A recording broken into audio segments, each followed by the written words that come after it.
SSMID Music present। कटाते हो दुनिया में सामान कुली तू कटाते हो। Recording by SSMID Music present। राजा प्रतिभा खेत हमर सुखताते हो सुखताते हो सुखताते हो। राजा प्रतिभा खेत हमर सुखताते हो। चोलिया में सामान कुली दुखताते हो।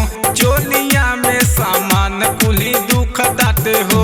कब आइबा घरे कोयल कुहू कटाते हो। कब आइबा घरे कोयल कुहू कटाते हो। चोलिया में सामान कुली दुखताते हो। चोलिया में सामान कुली दुखताते हो। चोलिया में सामान कुली दुखताते हो।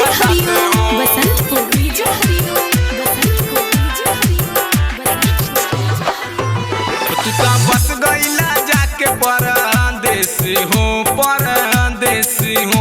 कमल सही पिया हम काले से हो काले से हो काले से हो काले से हो। तुता बस गईला जाके परदेश हो परदेश हो। कमल सही पिया हम काले से हो काले से हो। लहर चढ़ल जवानी के उठताते हो। लहर चढ़ल जवानी के उठताते हो। चोलिया में सामान कुली दुखताते हो। चोलिया में सामान कुली दुखताते हो। चोलिया में सामान कुली दुखताते हो।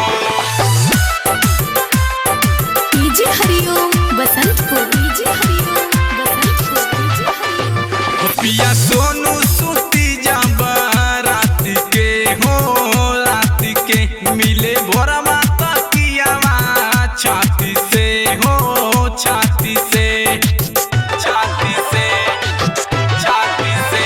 पिया सोनू सुती जब रात के हो रात के मिले भोरमा तकियावा छाती से हो छाती से।